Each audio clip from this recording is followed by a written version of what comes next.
Welcome to the Fold Mysteries, where we seek to discover everything that lies between the folds of reality. So we're back from a 1 week hiatus, thanks to. Oh man, I see. I'm not even ready. Where are you at? Thanks to my conference. It's a little delayed on the drum roll, but you get the point.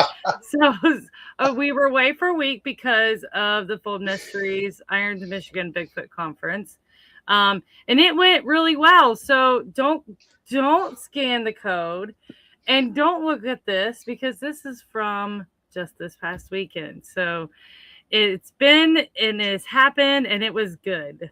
So it was fun. It was a lot of fun. So I just want to say we had some amazing speakers and volunteers. I would not have been able to do this without the help of not just my speakers, but especially my volunteers, which some of my speakers actually jumped in and became volunteers. So it was absolutely awesome. So a special thank you to Dana Joe, who was a volunteer, aka speaker. Jeannie Mays, volunteer and speaker. We had Denise, Todd, Christine, and then brain broke Bob Limley. He was also a speaker and a volunteer. And then we also had Jay Bachochin there, who was a speaker, and then Robin Haynes, who was a speaker. So all of those people came together. We made it happen, and the guests are what made it so great. So thank you to everybody who came. And thank you to everybody who volunteered and my speakers. It was an awesome event. It's going to be even bigger next year. I wasn't expecting it to get the attention it got this year, but it got an amazing amount of attention. And next year we plan on it being even bigger. We're actually planning on taking over 2 buildings next year. So, yeah. Wow, that's awesome! Congratulations on such a success in the event. Thank you. I Oh my appreciate it. gosh, yeah. You're right. Having the volunteers and everybody step up and step in because it's a lot on one person's shoulders just organizing all of that stuff. I know where you're coming from. Yeah. Oh, and I also want to So say proud of you. thank you. Thank you so much, Abe. And thank you also to Chad Datama, who is also a member of the Flow Mysteries. He was able to be there, and he was, nearly like 90%. So, I expected him to just kind of hang out, but he was all in. So that was really cool. So thank you to him as well. Yeah, it was awesome. Mm, You're tripping me out. Your audio is so that's delayed. awesome. That's great news. Glad he's Oh my gosh. Yeah. That's crazy. You like talk, and 5 minutes later, Hold your on. voice comes through. It's always something, ain't it? Yeah. Actually, I think it just Oh cut my out. gosh. Okay. Yeah, there we go. So, See if I yeah, can speaking of bypass it. conferences, can you hear me okay? Abe, always with the audio problems. It's okay. We know Oh it's my just me. gosh. What is going on here? I think it caught up with I'm a me a hot little mess bit. right now. You are good. I see your lips moving at the same time the audio is coming out. I'm trying to. This is crazy. I gotta disconnect from Bluetooth or something. Oh, that's weird. That's interesting how it was doing that. So yeah, they Let were me. paired. So speaking of conferences, the What the next heck? famous person's conference that I know who's coming up is yours. So tell me about how's yours coming along? Maybe we'll save that for another time. I feel so bad. No, no. I'm sorry. It's okay. It's totally okay. You know what? Most men look better than they sound, anyways. I just have to throw that in there because it's payback from earlier. I can hear you a little bit. I don't know if you're connected to something else or what, but your audio is not coming through. Okay. All right. Well, if you want, we can do a post recap. Do a post recap. Let's talk about your conference at the end, and we'll just invite our guest in. Sound good to you? Okay, sounds great because now he's froze. So, without further ado, let me introduce you to Jeffery Thomas. Thank you so much for coming, aka the Shadow. So, thank you so much for coming. Thank you for having me. Oh, good. I was waiting for you to. I was getting a little worried that maybe it was on my end. You're just There we going to go. do a whole hour by yourself and stare at you through the camera. Oh God! You know what? You can't do it to me because what was it? A couple weekends ago, we had another guest on, and he couldn't hear me. Everybody else could hear me. People online could hear me. Abe could hear me, and he was the only one that couldn't hear me. So I had to speak my questions through Abe, who would then reference it to him to be able to answer my questions. You had a translator. You had a podcast translator through Abe. It was awful. It was awful, but it was hilarious. It was so funny. So just a quick introduction for you. So Jeffery has never been a stranger to the woods or its inhabitants. His fascination with Sasquatch began in the 1970s, which coincided with his lifelong passion with television, radio, and film. Residing for the past 30 years in his birthplace of Augusta, Georgia, Jeff began his active research in the field of cryptozoology in 2009. Choosing infamy over celebrity, he is best known for in the Bigfoot community for his biting sense of humor, brutal honesty, judicious discretion, and utter fearlessness. When things go bump in the night, utter fearlessness when things go bump in the night. His adventures include an appearance on National Geographic International and Destination America channels, being an invited guest and guide on multiple BFRO expeditions, a consultant to several nationwide groups, a trip into the Patterson-Gimlin film site at Bluff Creek on the 50th anniversary of the film, a frequent speaker and master of ceremonies at several well-known Bigfoot festivals and conferences, and a daylight Bigfoot sighting in February of 2012. You had a Bigfoot daylight sighting. You got to excuse me. It's been a long day. And a daylight Bigfoot sighting in February of 2012. Jeff is the co-founder of Central Savannah River Area Cooperative Sasquatch Research Association. So that's Bigfoot in the CSRA. An avid visual creator, Jeff is rarely seen without a camera and has become a social media sensation for his nostalgic generational observations. So those were very long words. Typically, bios don't have those big words. So it threw me off a little bit. I wrote that. Yeah. I was going to say, I could tell you're the one that wrote that. It was great. And I'm sorry I murdered it. I did not default to ChatGPT. No, don't worry about that. You're great. Thank you. I appreciate that. You can tell great. I wrote it. I did not default to AI. So. Oh, now you've frozen. I love StreamYard. Am I still here? Hey, chat. Am I still here? Because Abe's gone and Gwendolyn is frozen. I'm just going to take over. Welcome to the Fold Mysteries, where we talk about the unexplained throughout the United States. And if you can hear this, you might be laughing right now. If you're not, I'm just sitting here talking to myself.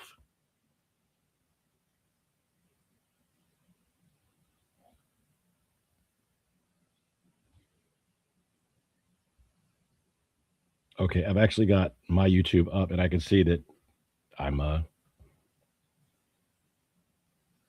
yeah, I can see that y'all can see me, but you can't see anybody else. So I'm taking over the Fold Mysteries right now. Gwendolyn is gone. Abe is gone. And I'm just a guest in the studio. How in the world this is still up, I'll never know. So, as you all heard through my bio entry. I did have a daylight sighting in February of 2012, and absolutely nothing has happened in the field of Bigfoot since then. I've done a lot of stuff as far as conferences, festivals, networking with friends, working with the NABC, working with Bigfoot and Beyond, hosting conferences myself, actually speaking at conferences myself. And if we ever get Gwen and Abe back online, maybe we'll talk about my sighting. Maybe we'll talk about other things. What do you guys want to talk about?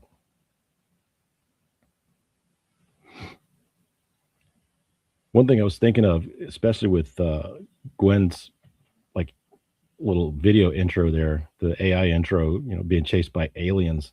I was thinking about that in 2017 when the government pretty much admitted UAPs have visited planet Earth and extraterrestrials are real and no one cared.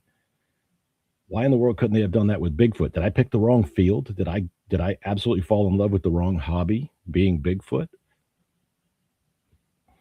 Because the government's coming out saying that aliens and UAPs are real, and they're showing all this evidence and supposedly releasing all this long-standing evidence. Not a word on Bigfoot. Come on. Give us some of the Bigfoot. Show us the body. Actually, that's unfair. I'm a no-kill researcher. I will not aid or help anyone who is out to try and take a body for scientific research. I don't think it's necessary. There are plenty of species out there. There's brand new species of orca discovered 5 years ago, and they don't have a body on a slab. They just were able to identify it using photographic evidence.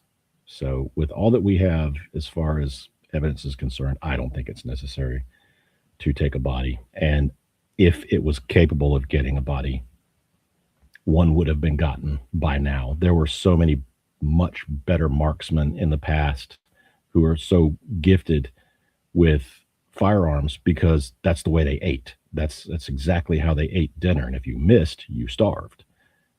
And to have come across one of these things way back then and shot at it and not been able to hit it, whereas nowadays you've got all this technological equipment that goes with it, and it takes forever just to take one shot. I know hunters that are out in the woods all season down here. We're crawling with deer down here. Never get a deer. How is that? How is that possible? Well, it's because they couldn't get the clean shot. So who's to say that if you see a Bigfoot in the woods, you're going to automatically know to go to your sidearm or rifle, have it ready to go. Looks like Gwen's coming back.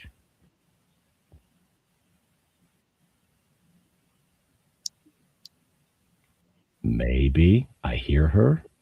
I'm here. I'm sorry. So I just got notification of an internet outage, and I have a backup internet, and it is also not working. So I'm here via phone right now. Another message that said they're going to send another message. We told you there was an internet outage. Don't go to your backup. Yeah. Yeah, they send it after there's an internet outage and then tell me after it's back up that it's back up. So like there's usually a delay, but this time it's pretty quick. So for the meantime, I am here off camera, but I'm still here. So what is your feeling on ghosts? Because I have a little story for you. Oh, really?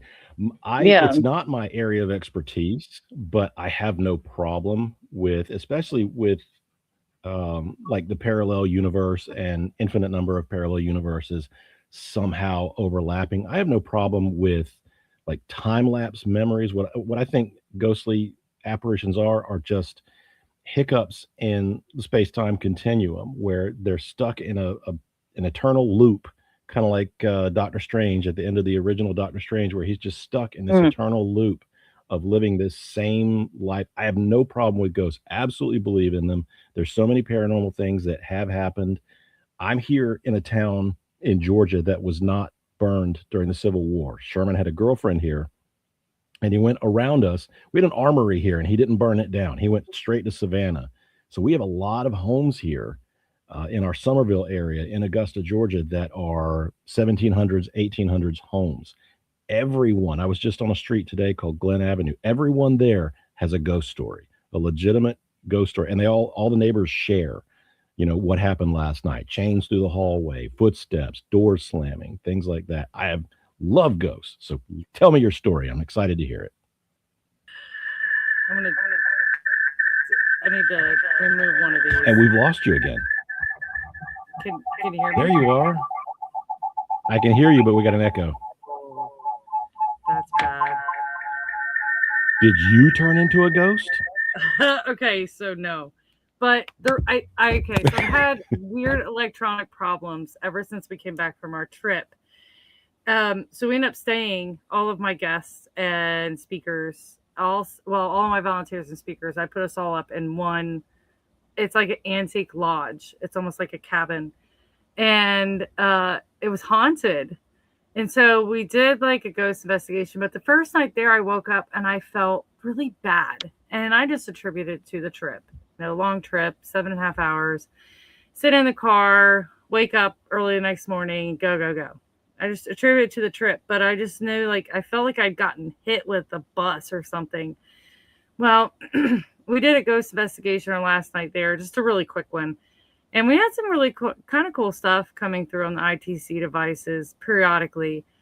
It was like an Ovilus device, not an ITC device. And then I come home and I'm having all these problems with the electronics in my vehicle. Now my internet's going in and out and my secondary internet's not working. But the most odd thing was my daughter, I walked out of the door for work the next day and she goes, "What's that on the back of your leg?" I was wearing shorts and I'm like, "What?" And she goes, "It looks like somebody bit you." I was like, "What?" And she goes, "Yeah, there's a bite mark on the back of your leg." And I was like, "You're kidding." And sure enough, there was a bite mark on the back of my leg.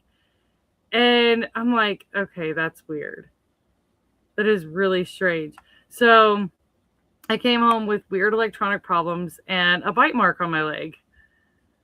So I thought that was That's like the scene in That's like the scene in Poltergeist where the guy goes upstairs and gets bitten by the ghost. Yeah, exactly. And I'm trying to get it uploaded here because I wasn't going to show this, but now that we were talking about it, I want to show it. Let me see if I can upload it. Let me see. Because it is really interesting. Third time's a charm, Abe. Yeah, right? There we go. Abe. Crazy. Abe, did you hear the story I was just telling him about? I heard nothing. I know nothing. So we stayed in a haunted cabin, and when I came back, I had a bite mark on me, but I felt really bad. Who was we? No. We, as in my speakers and my guests. Here, I'll here it is, right here. Oh, that's wow. the bite mark. Yeah, I mean, you can see all the teeth and everything. That don't look like teeth. Don't look like teeth to you? No, because teeth. I mean, you would have your flat ones. You have your two ones in the front that are going to be flat, and then your eye teeth that are kind of sharp or like fangs, basically. And then they move because those are your cutters and your slicers, and then you have your grinders behind those. Okay, but when you imagine a bite, especially a paranormal bite, the most bruising would be at the front, right? So you're going to get distortion based on how the bruise is spread. This bruise is 3 days old. I think it was from my first night there. But to me, it looks like a bite mark. Okay. It was weird. It was weird. What do you think? I've seen Jay Pachochin smile, so that looks like his upper row. You may want to have a talk with him. There it is. That's it. It was nothing to do paranormal. It was all scientifically explained. That's awful. That's awful.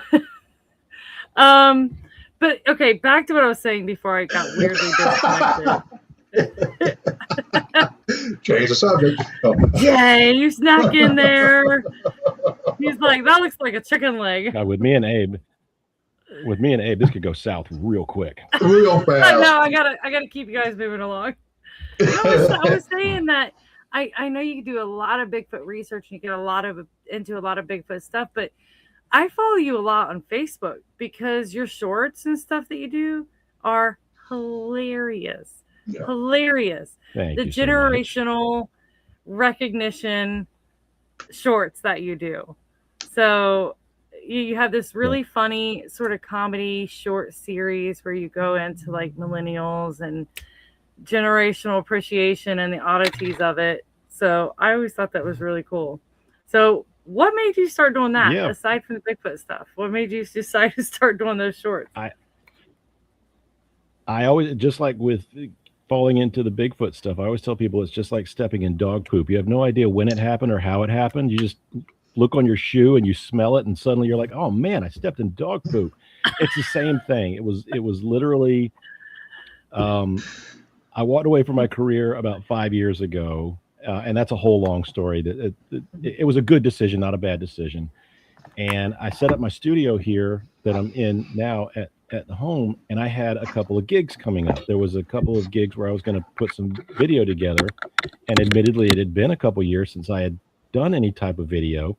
So just like riding a bike, I wanted to throw a couple of videos out there to kind of, get my feet wet in it again and see how it went and see if the editing stuff went well. And I started doing like dating advice from an old man perspective or a Gen X perspective. And they got a few views and everything. And then finally I saw my friend John Catrides and a couple other people doing Gen X style videos, and they were getting a lot of really good hits. And it just got me to thinking, the first video that I did about it, I did how Gen X, why Gen X is so perpetually upset is because we had to go from LPs to 8-tracks to cassettes to CDs to Air TV to cable to and that video went absolutely viral. It hit over 1 million like in 2 or 3 days. It was the first thing I ever did. And of course then Facebook starts sending you all kind of notifications. Make sure you go professional. Would you like to monetize? And I was like, well, okay. Yeah. Click yeah. And 5 years later, here we are still, and I've got a huge following on Facebook. Not as many as I would love on YouTube, but even though I have enough finally on YouTube, they changed the rules again, can't monetize. So I'm on YouTube for the love of it. But Facebook is right now paying the bills and just making a few videos of observational things. There is a well of ideas from our generation. I mean, even someone as young and lovely as you, Gwendolyn, could still, you have a wealth of information from birth to where you are now. Whereas old men like me and Abe, of course, we have even more. There's seemingly nothing to, we'll be able to stop talking about. And it's just, I put my slant on things, and I want to make sure I'm not copying anybody else. So I'm putting my specific personal type slant on it. And here we are today. It's. I knew I liked you, Jeffrey. I think I'm the same age as you and Abe. So I'm pretty sure I am. But thank you. I like that. There's a lot more white hair on this screen than there is on anybody else's screen. So I'm going to have to take issue with that. He's okay. I'm just going to shut up. You're going to start spitting ages. You behave yourself. We are now at the same age. Actually. Behave, Abe.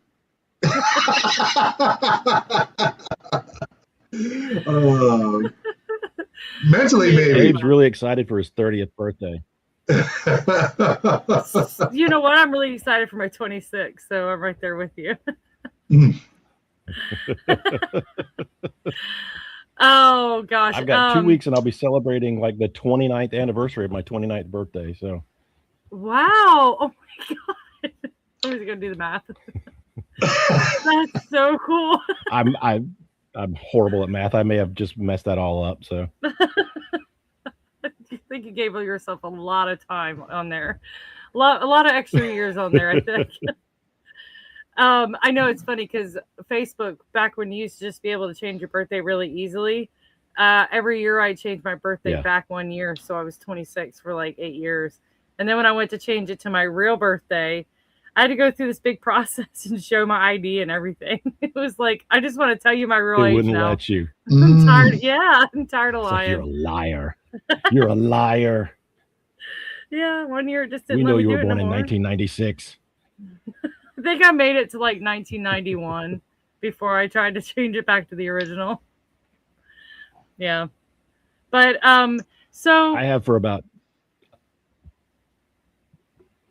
go ahead. What were you gonna say? no, I was going to say I have for about 15 years now. On April 1st, thanked everybody online for all the birthday wishes, and 15 years later, nobody gets it. Don't get it. I get What do you mean? hundreds and hundreds of messages and comments. Happy birthday, because my birthday is September 2nd, not April 1st. Oh my gosh! So you have your birthday set as April 1st on So Facebook. I just thank everybody on April 1st for all the birthday wishes, and 15 years later, Oh my god, people still fall for it.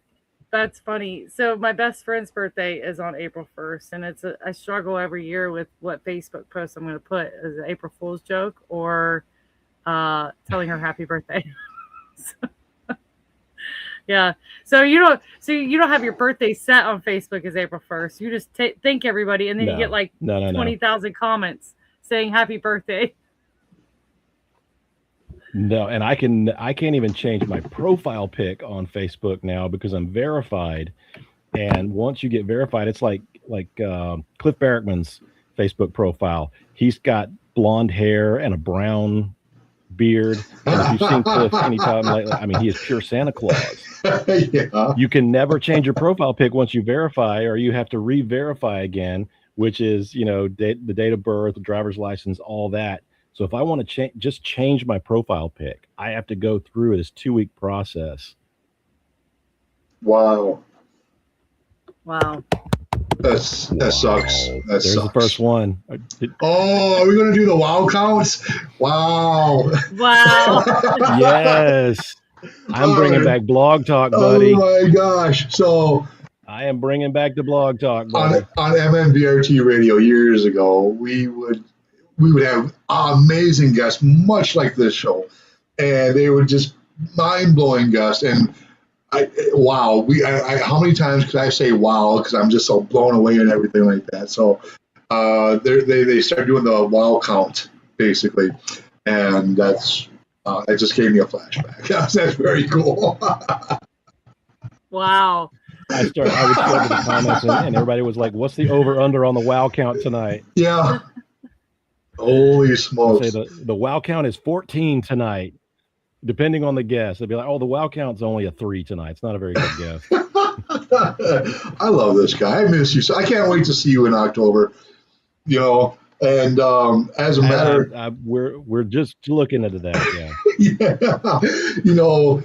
We were talking. You brought up something before I could barely hear you before I had to re-sign in and do all that stuff about the conference. Jeffrey and his lovely wife Tanya are sponsoring Renee. So thanks to these guys, we're able to have Renee come out here and do what she's doing. It's a proud sponsor of the CSRE, the CSRA, and thank you for that, bro.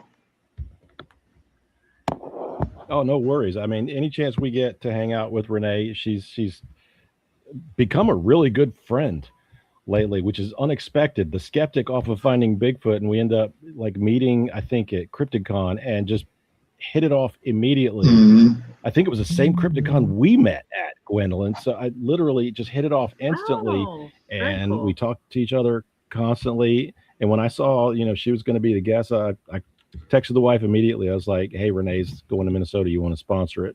She's like, "Absolutely." And it'll give us a reason to get out of the South, because it'll probably still be 100 degrees here, and it might be like in the 50s there. I'm very excited about that. Gonna be a little cooler than but your yeah, average. Any chance to hang out with friends too. Yeah, a little cooler than what we're used to down here. Yep, absolutely. And and that's just the thing. I mean, I'm promoting this event and everything like that, and people are like, "Oh, doesn't she don't believe in Bigfoot? Why would I want to come see her?" This, that, and the other thing. I said, hold on, you guys. She got hired to play the skeptic. Her job never had anything to do with her real beliefs of it. Her dad. She got into the whole Bigfoot a lot of it because of her dad before he passed and stuff like that. If you actually talk with Renee, her dad was into Bigfoot for a long, long time. and then she got hired to play the scientist, the skeptical scientist is what her name is. But in all reality, she's had her own experiences. Oh my gosh, in the woods as well too. That hopefully she'll be touching upon at the NBC this year. So it's not that she doesn't believe. Yeah, she's had some things happen to her. What I love about Renee the most. Yeah, what I love about Renee the most, especially when she speaks at any events, or I think one time we went up to do a Finding Bigfoot episode in Tennessee, and she ended up talking to my niece and nephew because she gravitates right to kids, loves talking science with them and everything. But the one thing that she even taught them, they were maybe 10, 11 years old, and what she talks about in her speech is if you're going to do Bigfoot research, is doing it from a scientific perspective. Not every acorn that drops in the woods is Bigfoot throwing a rock at you. It has to be verifiable. It has to have evidence. It's got to have all this stuff. And she really fosters that with her speech, is being the citizen scientist and making sure you're dotting all your I's and crossing all your T's. Yep, absolutely. 100%. Or a scientist like her will not take what you say legitimately. Yeah. I was going to say, I really appreciate when people they have an open mind, but they also want to approach things with that skeptical mind, willing to cross everything else out first that it could potentially be before they say what it possibly could be. So I appreciate that type of investigative style.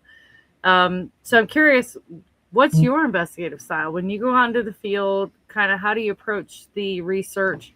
Do you come back to the same areas? What kind of methods do you take when you're out there? Kind of curious. Well, when I got started in the whole Bigfoot thing, it was more of being self-satisfactory a little bit. I needed to know personally, is Bigfoot real? Because when I got into it in about 2009, I was reading all these reports, I was seeing all this evidence, and after a while, and Abe can attest to this, after a while, when you're reading a report or you're talking to a witness or you see a witness testimony, you kind of are able to filter out what's BS and what's not. But you're also able to filter out some similarities between them that not every layman might be able to pick up on. And so by the time I started hitting the field, it was more about, I want to have that 100% sighting to prove to myself, it was never my goal to prove it to the world. So I don't go in the woods with a DNA kit. I don't go in the woods with a plaster set. And I'm not knocking that. If you're a DNA researcher, take it out in the woods. We need more of you. If you're the person like Abe and I's mutual friend Melissa Hovey, if you're all about the track prints, then make sure you've got your dental or your plaster of Paris or whatever it is that works best with you. Cliff is big on that. Cliff Barrickman's huge on casting everything. Cast everything that you find. But that wasn't who I was. That wasn't who I wanted to be, because as you know, trying to prove it to the world is an absolute impossibility, because even with the best evidence nowadays, with AI, with people's ability to edit, I know all about video editing, it's easy to fake stuff like that. And even if you were to go out and find the perfect evidence on film or on video, there's still going to be people that say that it's fake. Oh, there's nothing to it. So the only thing that I really took into the woods with me was a camera, because if I was going to prove it to anybody or anybody had questions about it, I wanted to have some type of video evidence of what I saw or what happened. And way back when, I invested in a good portable pocket camera that was 100% in my pocket when I had a daylight sighting of a Sasquatch, and never even made it out until the thing disappeared. And when the thing disappeared, we could still hear it walking through the woods. We could still hear it pacing back and forth. We couldn't see it, but we could hear it pacing back and forth. Pulled the camera out and it didn't work. Oh.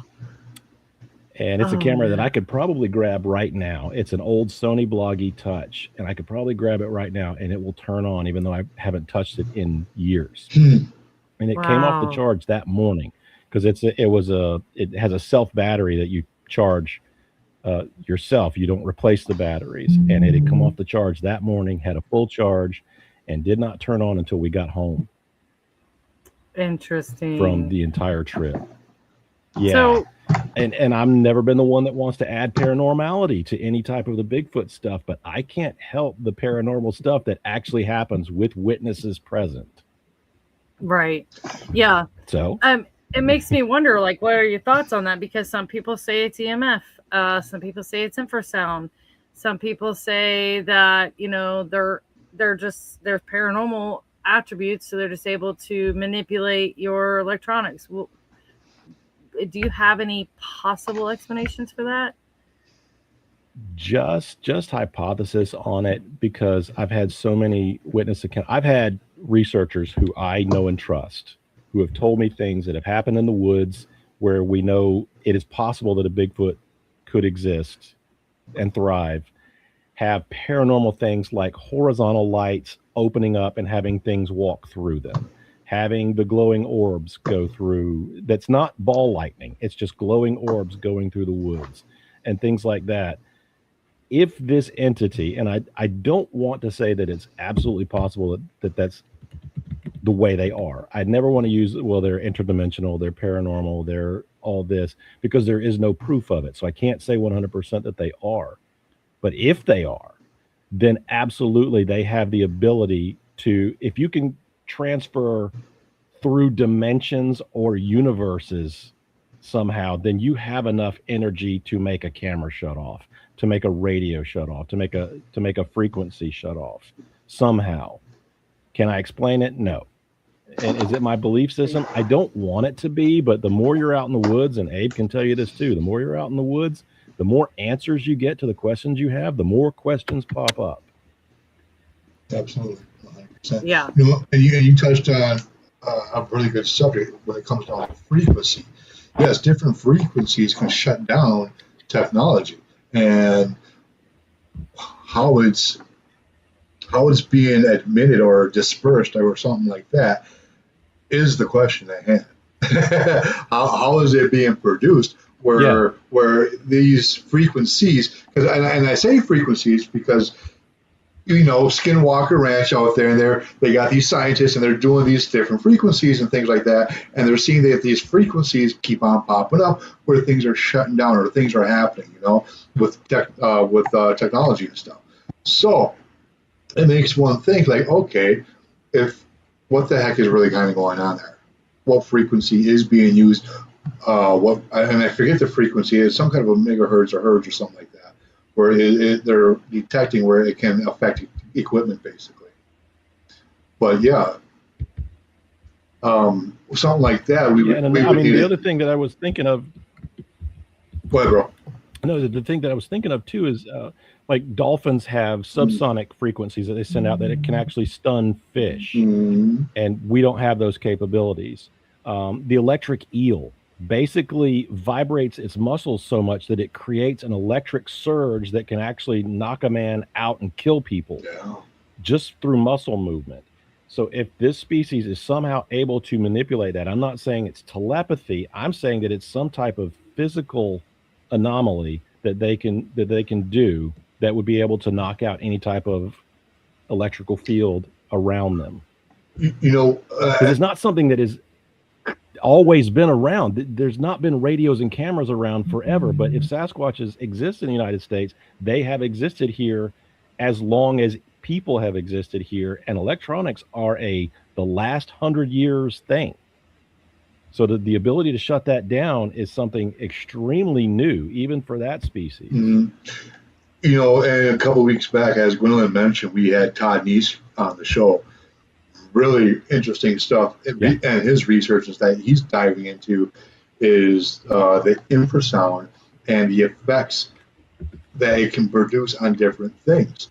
And in Googling some infrasound, like primates, what primates have infrasound, come to find out that gorillas actually can produce a very low infrasound, rumbling at about 30 hertz, and also can a low infrasound when they're beating their chest as well. What it can do to equipment, I couldn't tell you, but I think with that, is a good tip of the iceberg to say, because I believe we are dealing with a primate. It has fingerprints, it has mammary glands, it has hair, and it breathes oxygen and gives birth to live young. It fits everything for being a mammal, but a primate mammal. And only primates, as we know, have the fingerprints and the dermal ridging. Koala bears, they got very similar stuff, but I don't think it's exactly what we're looking for when we classify this species as being a primate. But this species, whatever it is, does fit that bill. Now, I think it's a great starting point that Todd has looked into. And even for myself, Googling what primates, or great apes, I should say, can produce infrasound, and gorillas are on that list. So it makes me wonder, can they raise it? Do we need an EMF or something like that, a meter, to distinguish if there is any kind of an EMF field associated with infrasound that can create a certain hertz that knocks off technology? I don't know. Right, and the coincidence of a lot of ghost researchers, which we've had out on quite a few expeditions as well, bringing their equipment out into Bigfoot realms, because believe it or not, like really old cemeteries are great for Sasquatch territory because they're usually in the exact same environments. You find an old Civil War cemetery, or you find a Revolutionary War cemetery that's not in like a national park, it's just out in the middle of the woods somewhere. Those are the same woods that are going to hold Sasquatch. And so ghost people come out and they're doing their little EMF and frequency type things that I don't understand at all. And yet can they say definitively it was a ghost that did that, or was it a Sasquatch that did that, or was it both? Or so yeah, it's a great whenever you have an opportunity to go out in the woods Bigfooting with someone from another discipline like UFOs or like ghosts, always tag them along and have them bring their equipment, because you'd be amazed at how much they mesh, at how much everybody together kind of meshes. And then you can share funny stories about how the politics in the community are very similar between all of them. That's all true. the stuff that you hate about the Bigfoot community, it's going on at the UFO community. It's going on with the ghost people too. Yeah. No. It's so true. So true. I love that, because it used to be just this clear divide between paranormal, Bigfoot, aliens, other cryptids. There was always this clear divide. People who researched Bigfoot thought the people who researched Mothman were crazy, and vice versa. And now you see a lot more people coming together, or even people who, like for me, I started out in paranormal and branched off into the cryptid realm later on in life. I love that there is this inclusiveness going on within the communities, bringing together multiple communities for a similar purpose, just to understand all the oddness that's going on out there, all the oddities that surround us that most people just go about their life and completely ignore. Yep. And it reminds me of my wife really got into Mothman, so we started doing the Mothman Festival, and I started looking into it a little bit, with a skeptical eye, of course, because here I am, a Bigfoot guy. I want mud and blood and guts and stuff like that. And Mothman seems a little bit too paranormal. But when you start looking into the Mothman sightings in Point Pleasant, the original sightings, there's over 100 paranormal sightings during that time before the Silver Bridge collapse.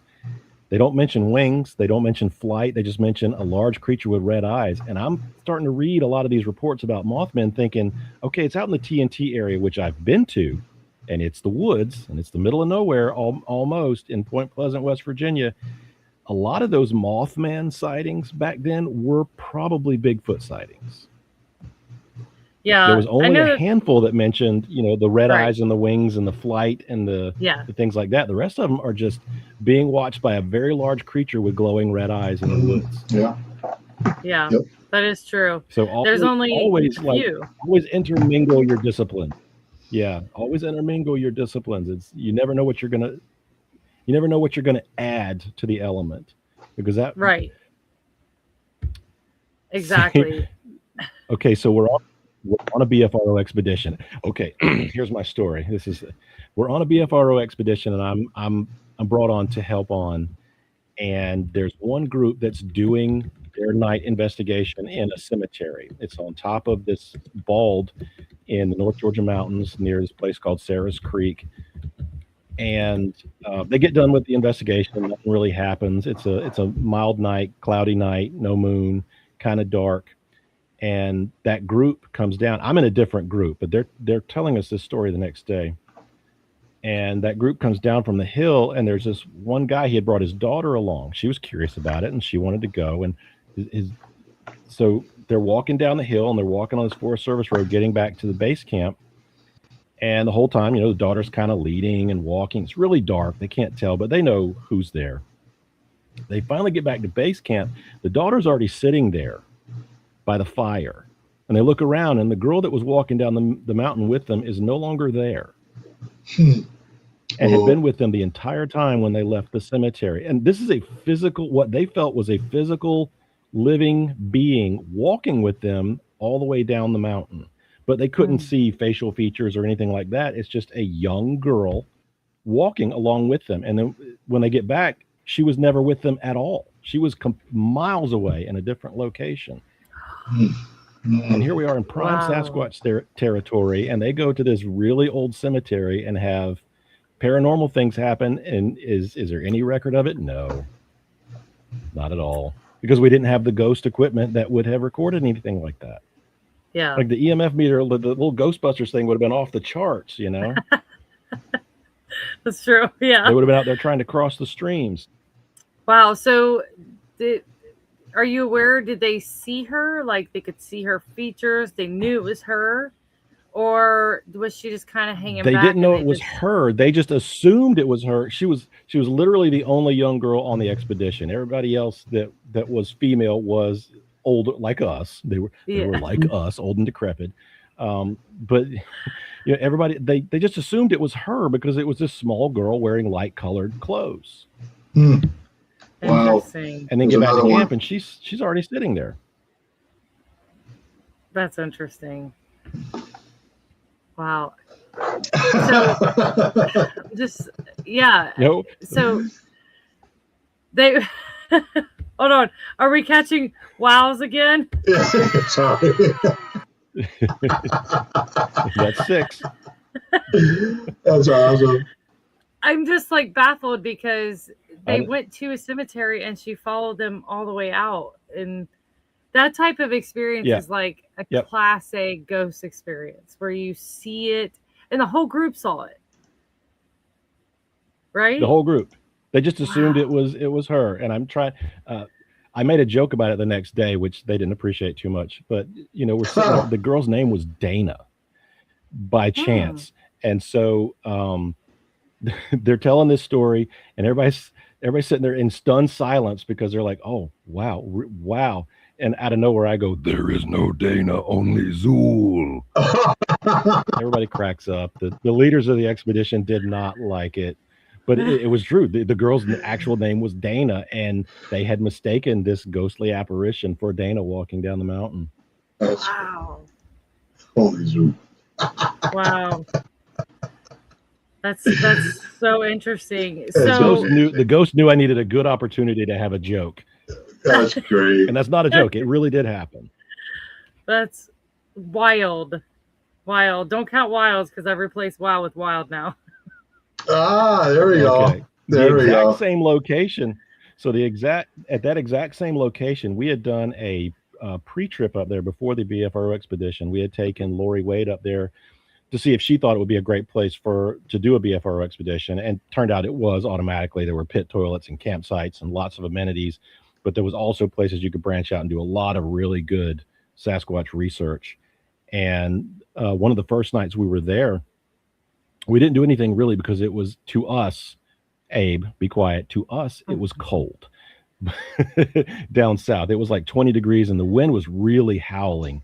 That's cold. It was just bone chilling cold to us. So we couldn't go out in the field because even if you got up on top of the mountain, the wind was going to be worse. We were down in a good little holler to where we were protected, and it was still freezing. And so we started hearing something up on the hillside next to us, and we had a campfire going, so you couldn't really see off in the distance because your eyes were used to the campfire. And so I had this really I don't have it with me, but I had this really good new camera that was a good low light camera. It was a Canon G7X, and I wanted to show off to everybody how good it is in low light. So I said, everybody get up. We're going to see, because we just figured it was like a raccoon or, it was just something in the woods scurrying on the hillside. I said, on the count of 3, everybody light up your flashlights, and I'm going to video record this, and you guys can see how good this camera is, because it will be able to see whatever we put our flashlights on. It's really good low light camera. So I get the camera out, hit record. 1, 2, 3. Everybody lights up their flashlight. The battery on the camera goes red, and the camera shuts off. So I say, not a problem. I got 4 fresh batteries. Go back to the Jeep, get a fresh battery, put it in 100%. Let's do it again. Get the camera on, hit record. 1, 2, 3. Click the flashlight, battery goes red, camera shuts off. And 20 people witness this. Same area. Not necessarily near the cemetery, but it's the same mountain range as where the cemetery was. Now, was that Bigfoot or was that ghosts? That's hard to say. I mean, honestly, you can't really. And those are questions that we have. Yeah. Right. You can't. And I think in some situations where the experience is like an extreme paranormal Bigfoot experience, I think that you might be getting a mixed bag. Maybe you're getting some paranormal and some Bigfoot. And so that's something I've always thought, because back when I was doing paranormal research and I was out in the woods in this graveyard in the middle of the woods, I was, every sound I heard, like every wispy, crazy rock throw, all the sounds I heard, I attributed to paranormal. And then later on, when I started researching cryptids, I'm like, I think that some of those experience I had looking for the paranormal was actually a Bigfoot, because we would get rock throws and big giant stick breaks in the woods and stuff like that. And I'm like, looking back now in hindsight, it's just what you're out there to find is what you're going to label what you experience. The activity, yeah. Yep, totally. Yep. That's why way back in 2011, I named my group the Cooperative Sasquatch Research Association, because not only are we a group that works with other Bigfoot groups to help them achieve their goals and vice versa, you should be including other disciplines into your field of research. Absolutely. Some of the best expeditions that I've been on have been with UFO people and ghost people coming out in the woods, and you share your war stories around the campfire, with a bottle of clear liquid that passes around, and you'd be amazed at how similar they are, but they're able to give you a perspective you never thought of, because you're so busy in your own realm thinking this is absolutely the way it is, without thinking, but wait a minute, is there a paranormal aspect I should be considering? Is there a UFO aspect I should be considering? Is there a psychic aspect I should be considering? The best expedition I ever went on was with a group of it was nothing but psychics and remote viewers and things like that. And even though I wasn't on board with it and didn't believe it, absolute most entertaining and best night I've ever had in my life, hanging out with all these people. Yeah. I'd do it again in a heartbeat. Yeah. That's awesome. Because you're not thinking about all the things that you're missing out of, and they're looking at it from their psychic perspective, or they're looking at it from their UFO perspective. Yeah. It gives you a brand new way of looking at things, that you're looking at rocks and they're looking at the sky. Mm-hmm. Yeah. I love that. I do think that we all have a lot to learn from each other, no matter what field of investigation you might be in. I do think that we have a lot to learn from each other. So that's why I don't, when I go out looking for odd things, I look for anything. I'll look for anything. I'll look for ghosts. I'll look for fairies and gnomes and Bigfoot and Mothman. Someday I'll get to go look at Loch Ness, and not that I'll find anything because I'm not going diving, but I'll get to see it. So yeah, I think it's really cool the way that you're so open-minded, because my slogan is, a closed mind knows only a small piece of the truth. Absolutely. I mean, another thing I could add to is where the old Mike Green squeaky footage, where the Bigfoot crawls through the woods and comes up and gets the squeaky toy. I've actually been to that site. Yeah, the Zagnut, and I've actually been to that site and done overnight expeditions there. And the best stuff happens across the street from where this was in an old cemetery. That's where the stuff happens, not where the squeaky footage is, not where the campsite is, or anything like that. The best stuff, the noises that you can't explain, the lights you can't explain, everybody that's been up there, it's literally 100 yards on the other side of the road in the cemetery. Wow.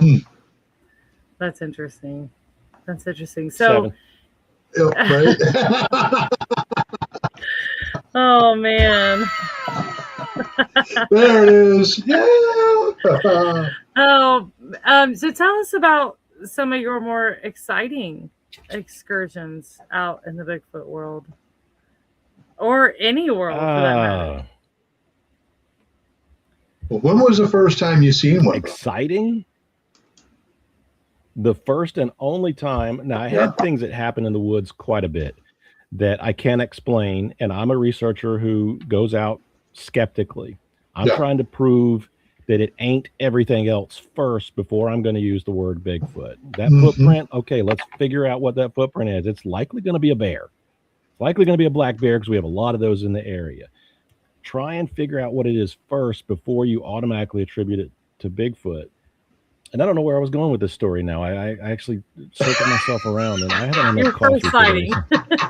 What was the question? Your first sighting. When was your first sighting? So I had a ton of stuff happen up until that point, but my first and only sighting was February 18th of 2012. Yeah. And I had been in the woods actively for about 2.5 years at that point. Tirelessly, I might add. Me and the Squatch partner I had at the time, we were, all of 2010, I was actually unemployed. So I had nothing but free time to hit the woods. So I was out 4 or 5 times a week and every weekend for 2 years straight. And believe it or not, the Bigfoot sighting happened on a day when we weren't technically Bigfooting at all. We were testing 2 newbies in the woods. That's why it was daylight. That's why it was in the middle of the day. It was in February after hunting season. So the land was ours to peruse at will. It's private land that we had access to. And we figured, I was going to tell a long story about my old Squatch partner, but I won't. I'm not going to degrade or talk bad about anybody, but he's the reason I had the Bigfoot sighting. If he wasn't a good person, I never would have seen Bigfoot. But because he was such a horrible human being is the reason I saw Bigfoot. I insisted on having other people in the group because I just couldn't stand going in the woods with him anymore. And this was a day where my cousin wanted to come out with us, and he had another friend that worked with his wife at the time wanted to come out. So we're like, let's take him out in the woods. And if you want to get to know somebody, go for a hike with them. And if they complain at all, at 3 a.m., they're going to be horrible. Mm-hmm. So you always take them out in the day, take them into the woods. We knew this area very well. It was covered in hogs. In the summertime, you cannot get out there because you will get chased out by wild pigs. They're everywhere down here, especially in the country. And they're the most dangerous thing out there. I've come across some of the biggest black bear you've ever seen in your entire life, and they run away from you. Hogs run towards you. Yeah. And, so we take somebody out, that's their initiation trial. We take them out in the woods where they know there's a potential they're going to have to run. And we were just out getting to know one another. And the river down there, so it's on the Savannah River, and it's about an hour and a half south of where I live right now, middle of the country. It's 100 acres of private land, and it's surrounded by about 13,000 acres of privately owned land that's only logged a couple times a year. So we have this area all to ourselves. It's the middle of nowhere, right on the Savannah River, south of Augusta. The river floods so much there that nobody lives down there because you're going to be underwater several times a year. It rises and falls like that a lot.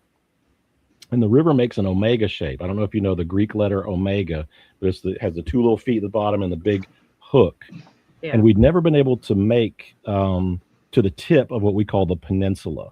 So the river surrounds the whole property, and we'd never been able to make it to the tip because we always got chased out by hogs or yellow flies. Yellow flies down there in the summertime are horrible, and they can bite you through clothes.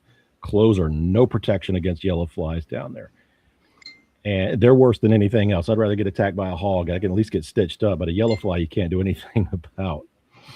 But in February, you don't have to worry about that.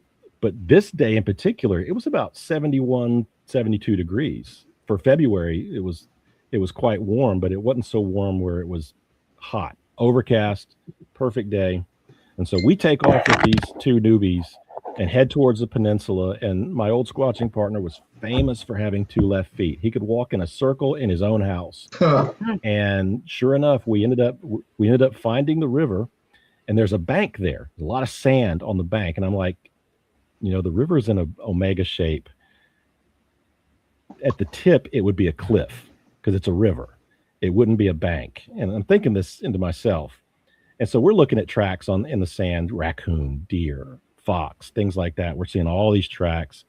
And my buddy's like, well, I guess we finally made it to Peninsula. And I did not cease the opportunity to razz him about the fact that we were nowhere near the peninsula. I had a portable Magellan GPS, and I pulled it out and I showed him that we had done this giant right-hand turn, and I started to make fun of him mercilessly, and it really got under his skin because these are two guys he don't know that are with us, and I'm just really ragging this guy out. So he's like, fine, which way is it? And this is the whole reason I had a sighting. He said, which way is it? And I said, you go straight that way and you'll hit the peninsula. You'll hit the tip. He's like, all right, let's go. And he goes.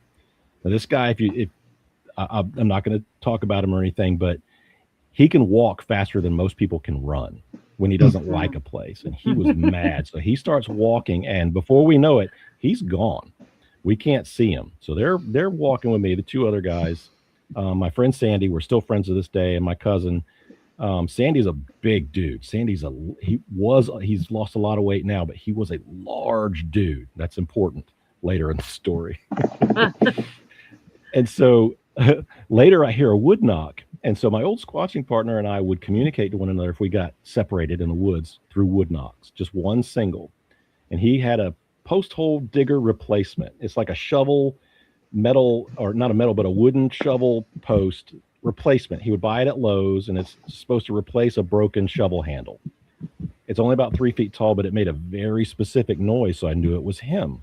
So I hear the knock, and then a couple minutes later I hear another knock, but it's in a different location. So everybody's like, okay, he's not even waiting on us. To heck with this guy. He's literally in a different location knocking. He's still going, so we're just going to go our own way. And we could tell by the knocks he was actually doing a circle in the other direction. But the benefit of that was we actually did a triangulation on this one spot. So we started to get up to where I can see the trees clearing, and I knew we were getting close to the river because I could see sky. And I knew we were going to end up coming to the river, but we came across this vegetation fence. The vines down there grow up the trees really fast and get so big that they break the top of the trees and then still live and make this fence of vegetation. And we come across this brick wall of vegetation, and there's a little hole. So I crawl through the little hole to get through, and I see the river. Here's the peninsula, finally. My cousin comes through behind me, and then Sandy, who's a big dude, he's, struggling to get through this brush. And so I'm standing there, and all of a sudden I see my old squatching partner standing about 30 yards away. I said, oh, there he is, right there. And that's when I stopped and said, wait a minute. That's not, what the hell is that? Because my squatching partner was not 7.5 feet tall, covered in hair. And I'm looking at this thing from behind. My cousin is standing right here, seeing the exact same thing that I'm seeing. So for about 3 seconds, it stood there with its back to us because laser focused, it was pointed towards my squatching partner's next wood knock way up the river. Wow. And it was laser focused on his wood knocking, but heard us because you could see its head turn and tilt slightly. It heard us coming up from behind, heard me speak.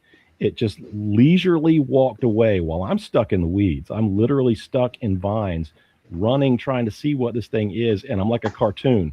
I'm running like this, but going nowhere. My legs are moving and I'm going nowhere. Gosh.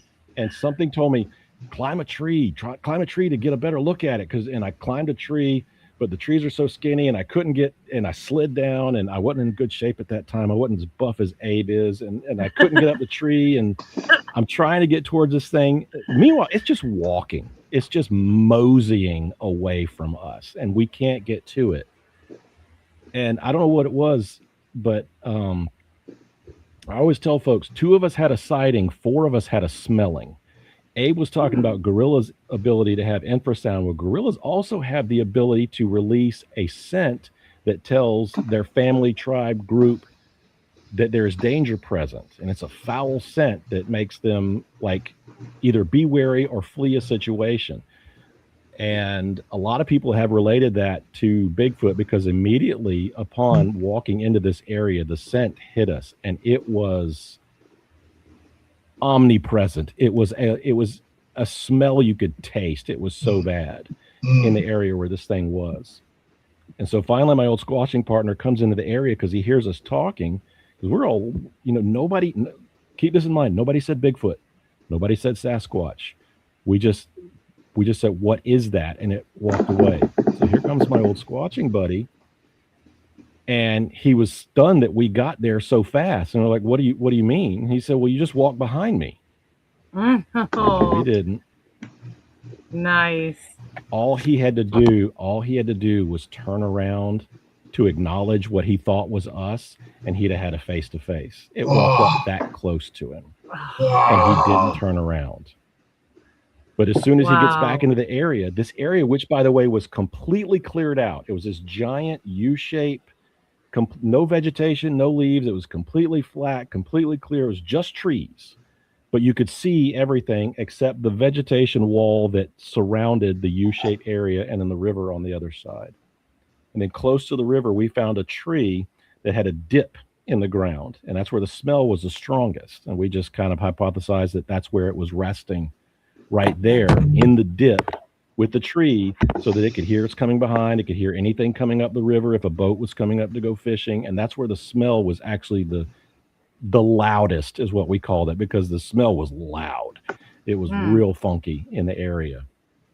And this whole time we're standing there talking about it, and we can hear it walking in the distance. It's pacing back and forth. Nobody's chasing it. We're 2 seasoned Bigfoot researchers and 2 newbies, and no one's going after this thing. It wasn't like we were scared or we were told not to. We just didn't. Yeah. As if there was some force that said, forget it. It's nothing. Never said Bigfoot. Yeah. We found a couple of interesting items in the area. We took a couple of pictures. We should have been scouring the area with like tweezers, looking for hair samples. And it never even occurred to us. And so, believe it or not, and this is true, after a few minutes, we found a couple of things. We took pictures of it. And we just looked at it and said, okay, guess it's time to go home. Just like that. We're just like, oh, it's time to go home. And so I pulled out my camera out of my pocket, which stayed in my pocket the whole time. Should have been on my monopod. I carried, the only reason I couldn't wood knock back to my old squatching partner is because my monopod was too thin to make a sound on a tree. And I did not have my camera on my monopod taking video at all. Yeah. Bad Sasquatch researcher. Bad. And so I pull out my camera. I was like, well, whatever that was, I'm gonna get a video of it if we run into it on the way back. Camera wouldn't turn on. My cousin, who was standing right beside me, saw the exact same thing. He pulls out a point and shoot. Fresh batteries that morning. Just a 35 millimeter point and shoot, digital with the SD card. Would not turn on. Wow.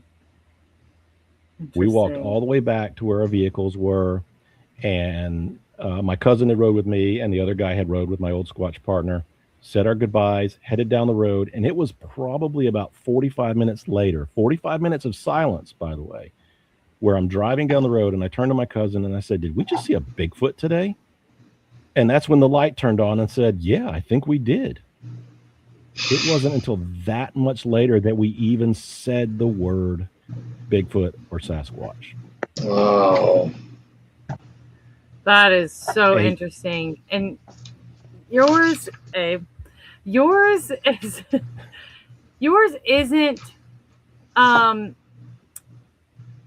too different from a lot of what other people, even seasoned researchers, like you said, have experienced, where they finally see something and they never grab their camera. They never, it's like you go into this whole other mind frame where you're just experiencing. And then later on they sit back and they think about it and they're like, holy shit, why didn't I do this? Why didn't I do this? Why didn't I do this? Right. And even Jay, during his presentation, that was one of the things he described when he had his sighting, is why didn't he walk over where he saw it? Why didn't he look for prints? Why didn't he look for hair samples? And I don't know, it's like one of those weird things where you just, I don't know if you're getting lost in the moment, or if maybe there is some sort of infrasound and it's hitting some frequency that where you're just relaxed and accepting of what's happening. I mean, I don't know. It's interesting to me that there's so many researchers, especially seasoned researchers, who have that same experience where they don't progress forward with that particular situation, and it was the best one they had. Yeah, and it never occurred to us. The whole time we're there, it just never occurred to us to pull out the camera.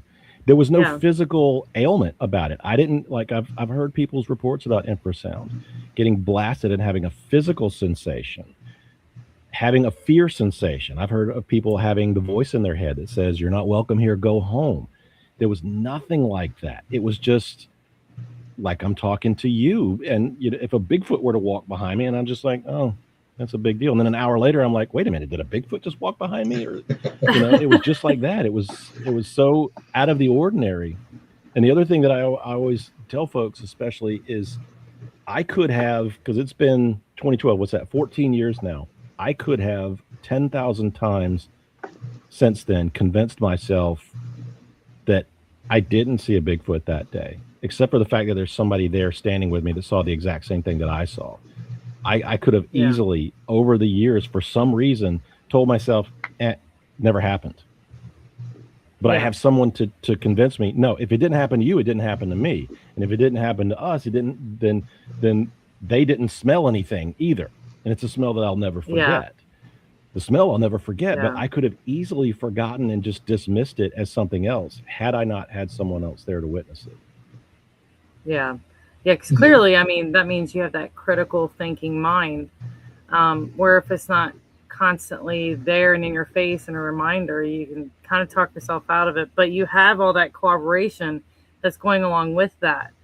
Another thing I wanted to point out, that sort of weird scenario where you didn't pull out your camera and you didn't react as if people think that you would when you see a Sasquatch, and collect evidence.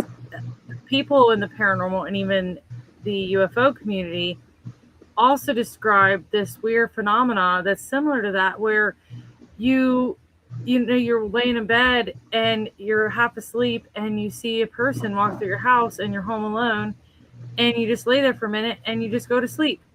Like, why would you go to sleep? Why wouldn't you get up and check it out? Why wouldn't, or you hear this big loud crash and you wake up and you're just, and you think nothing of it, and then you go back to sleep.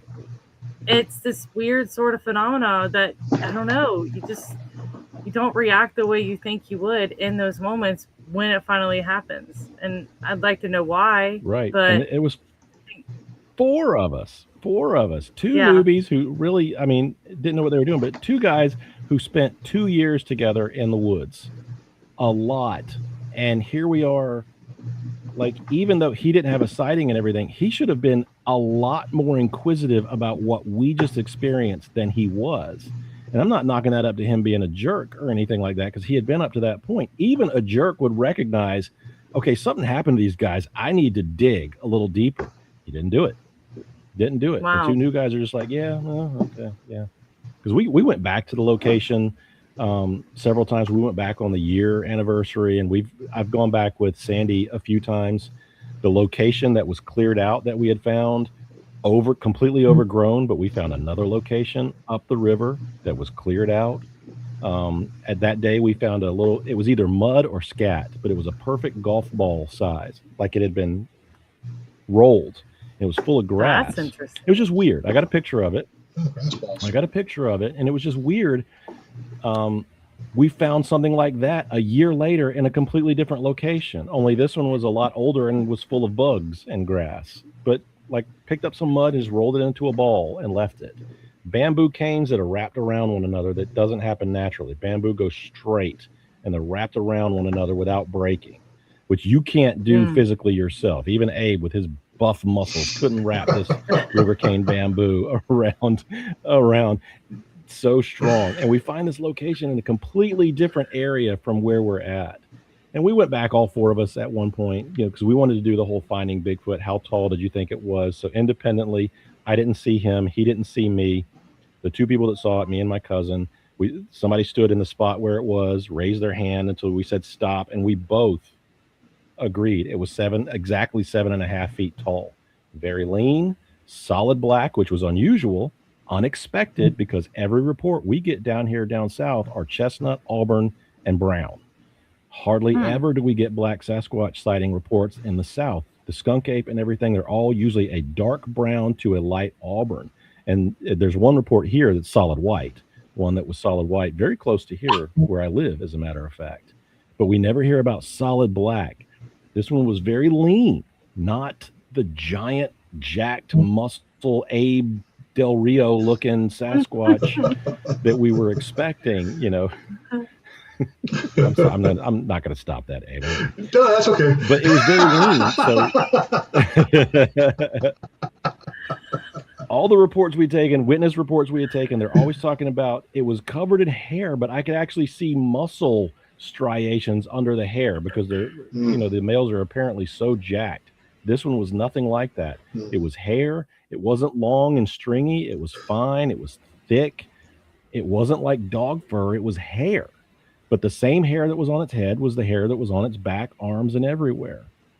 And the way it walked, it just sauntered away from us. No running, no fear, no noise, but also no face either. I only saw it from the back. I wish I could have gotten that full. It's the only reason I'm probably still into Bigfoot is I want to get that facial view in the woods somehow. But since then, so many things in the 2 years prior to that event, I had, both exciting things, paranormal things, and exciting things, running into known animals in the woods. Nothing since then. Nothing. I've been on expeditions. I've been out in the woods, and no evidence, no tree snaps, no twisted limbs, nothing since then. Wow. And that was now, I'm not 2012. as seriously active. That was 2012. And I'm not as seriously active in the woods anymore. Admittedly, it's too hot to go outside. And the best time to go squatching here in Georgia is in the summertime. There's more coverage, which means they feel more comfortable to come closer to civilization because there's more hiding spaces. In the wintertime, when everything falls, you can see a mile in the woods. And so you're not likely to have many wintertime sightings, even though mine was in the dead of winter in February. It was warm that day. But it's too hot to go out here anymore. And then, my squatching buddy and I, we broke up. We had we broke up. And, no, don't be sad. This was a good thing. He's glad he's gone. It just makes me laugh the way you put that. That's so great. Glad he's gone. I'll tell you who he is after the show and make sure you're not friends with him and don't ever give him your phone number. But, there's nobody here to really go out with, and I'm a huge advocate of don't hike alone. The one thing you should be scared of in the woods, and I'm not scared of hardly anything in the woods. I've come across, I'm telling you, this black bear that I saw this one time, it was me and Matt Pruitt. He can attest. I've never seen pictures of a black bear this large, and it didn't scare me at all. But people do in the woods. If you're hiking alone, you come across another person in the woods, you don't know what their intentions are at all. Yeah. And never hike alone. Kids, I'm looking you straight in the camera. Don't hike alone. Don't ever go in the woods alone. Always have a partner in the woods. And I just don't have one right now. So the motivation to go out, since I saw one, I don't have a lot of motivation to go do it again. If anything, I would love for my wife to have an encounter. Yeah. I think that would, how do you think she would handle that? Well, there's a great story to go along with that. So this is like early 2010, and our local free newspaper. It's how I actually met my old Squatch partner. We've got this local free newspaper that comes out every Thursday. It was called the Met Spirit. and it's just the local arts entertainment type free newspaper you would get back when newspapers were a thing. And on the front cover was Bigfoot in the CSRA, and there's this footprint and this cast and everything, and it's telling the story of this guy and it's talking about this. And at the very end, it says, contact him at, and this should have been my first signal. Contact him at blah, blah, blah at AOL.com. Yeah, I'm talking to you, Mark DeWorth. AOL.com. This is in 2010, mind you. And that should have been my first clue right there. So I emailed him immediately and told him what I had been up to that point. I had been out in the woods and gone a lot to North Georgia, but it never occurred to me to do stuff right here at home. And he came back with, I'm better on the phone. I'm horrible at typing. Can you give me a call? That was my second mistake. I gave him my phone number. And so I called him. We had a great conversation. The funny story about that was I'm on the phone with what I thought was like this 90-year-old, 3-foot tall man who I just knew was bald because he was talking about sitting in the woods with some sardines and crackers, and I just want to hear the Bigfoot talk in the woods. And I'm just sure I'm talking to an old man. And then I met him like 2 weeks later, and he was in his mid 40s, like me at the time. Hair full of head. So that was the first shocking thing. Head full of hair, young looking guy, lean. And so he's telling me about these locations. He's telling me on the phone, though, about these locations locally, and it's locations that I knew. And he's talking about this one little area where there's an island on the Savannah River that this train trellis goes across. So it's a train bridge that goes across the little river, the island, and the Savannah River. And I was like, well, I know where that is, because when I first moved here, I would go out with some of the kids that I started working with. We'd jump off the train into the river. We would jump off the train bridge into the river. I knew exactly what he was talking about. And I think it was in the late spring, so the sun was still up, and it was a Sunday. And I looked at the wife. It was like 6 o'clock in the evening. I said, you want to go for a hike?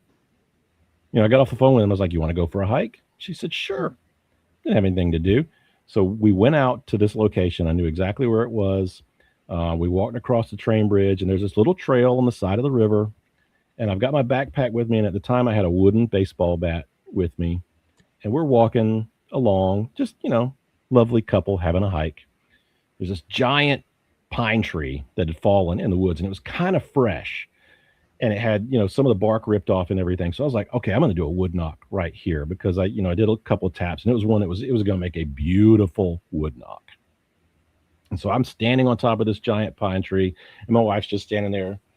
Look at my husband doing his little Bigfoot thing. She was just happy that I was happy, but she's just like, oh, just look at him doing his little Bigfoot thing. Oh, and so I do a really good knock on this pine tree. I mean, just a beautiful echoing knock. You could hear the sound traveling up the river. And we're standing there, and she's just looking at me, smiling. And then all of a sudden, like 7-8 seconds later, there's a response from right across the river, hardly a tenth of a mile from where we were standing. It's just a clear, solid knock on an uninhabited island, completely uninhabited. And all of a sudden I get this. Now I'm the one smiling ear to ear, and my wife turns to me and goes, she's like mouthing it and everything. And I'm grinning ear to ear. I'm like, oh yeah. So that was the first thing that ever happened to her in the woods that she could not explain, because there's no reason that a man should have been out there wood knocking in response immediately. And turns out I ended up going back to that location several times. I can go back to it at any time and probably have something happen. It's still uninhabited. It's privately owned. At the top tip of the island, there's 3 holes of golf that once the sun goes down, there's no more golf and there's no people. So it's a perfect place if you want to just go and lay and watch the stars. Cool. And there at the wood's edge where the golf course ends, it's just like graveyards. It's a perfect spot for Bigfoot activity. And I've had so much happen in that area. But that one part with the wife and everything right there, her eyes were just dinner plates, because I fully, expected something to happen eventually. I do a wood knock and I get one back, and all of a sudden she's just in absolute shock. That's awesome. Like I had set it up or something. I love it. I could have set that up. I love it. That's awesome. Yeah, because she seems very brave, but I think it would be one of those like totally burst her reality moments. Right. Everybody's Yeah. brave till the sun goes down. That's Right. why I love taking skeptics out in the woods. Oh gosh, I yes. love taking skeptics out in the woods because, and Abe, I know you've taken people out and they're like, there's just no way. This is ridiculous, you guys. But then that sun goes down and you can't see 3 feet in front of your face. Even with a fire there, you cannot see. And it really starts to mess with people.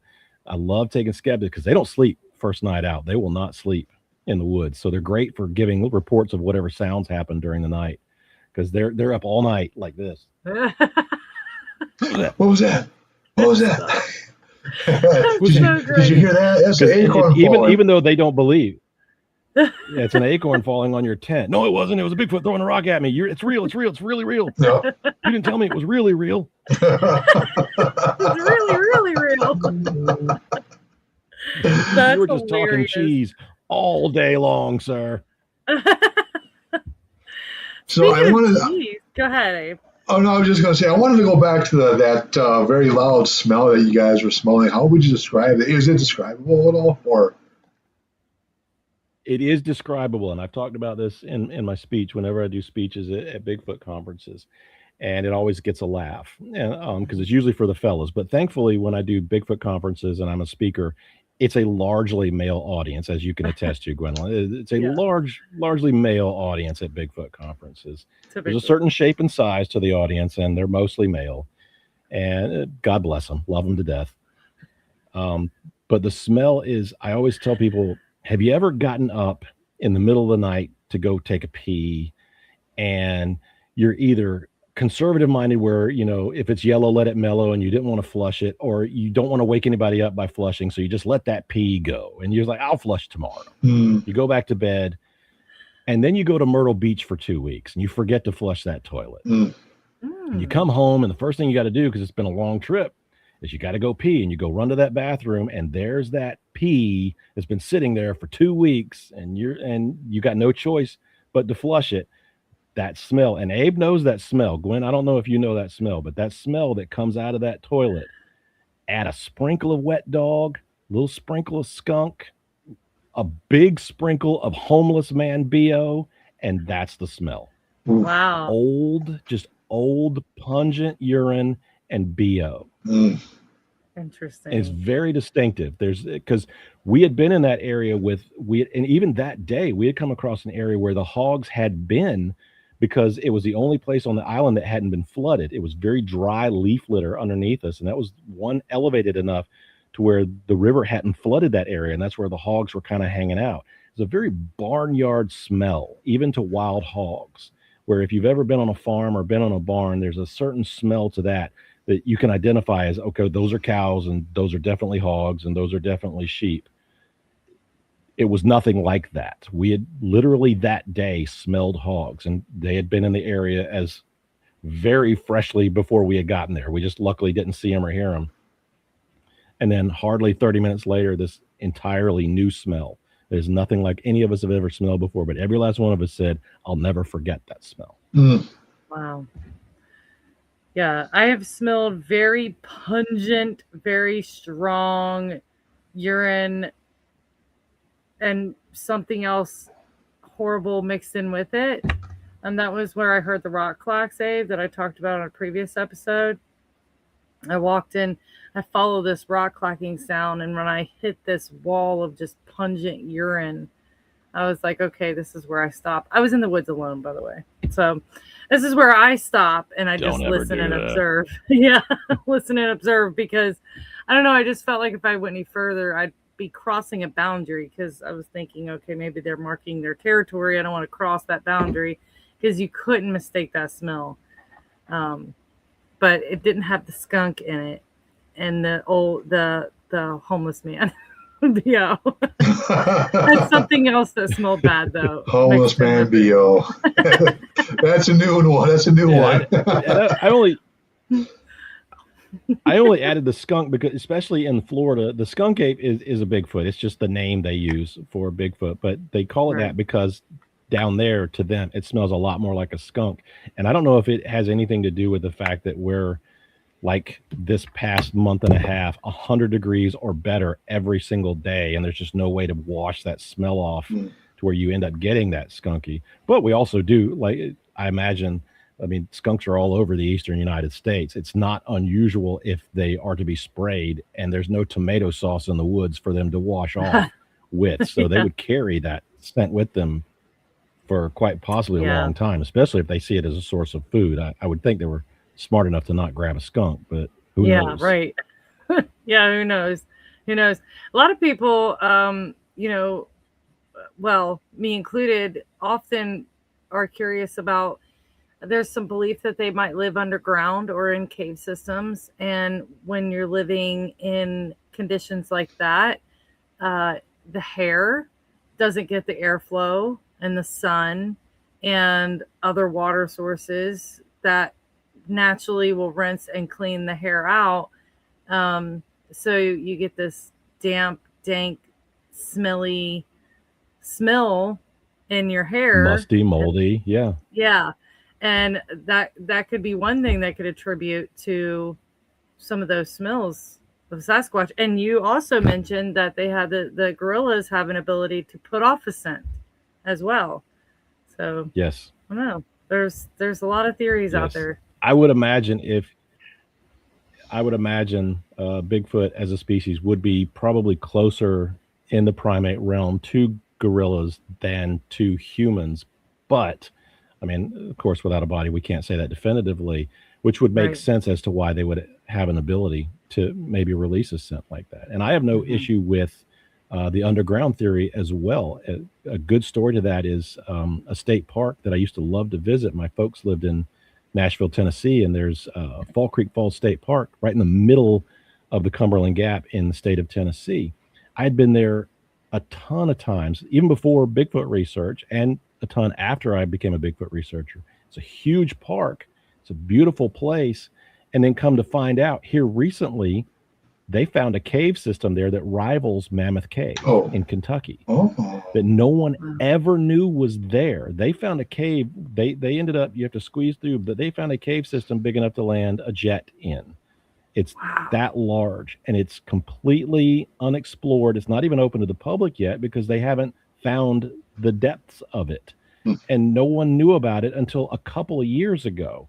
So how many cave systems like that are there in the limestone and the sandstone that we have, especially along the Appalachian, the ripples of the Appalachian in between the Cumberland Gap and the Appalachian Mountains, where there's tons of limestone that's easily eroded away by water, and we just haven't discovered them yet.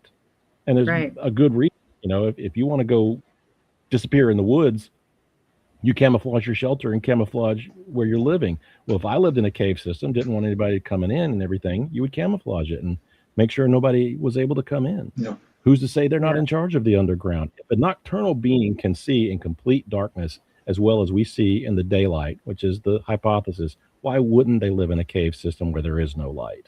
You know, and on top of that, it also gives them shelter. And if there's water that's coming in down there, they got their water system too. They would basically have to come out for food unless they bring food down there, which wouldn't be too far out of fetch because of the root cellars that used to be in the old days that would help preserve food and keep food longer as well. And some of the cave systems. I've done several tours at Mammoth Cave. Yeah, hold a constant temperature year around. Yeah, I've done several tours. 68 degrees. Yep. Year round. It never fluctuates above or below that. It never freezes, but it never gets hot. And 90% of the cave systems in the United States were created by water and still have water somewhere going through them. The whole reason the caves exist is because water eroded away the rock.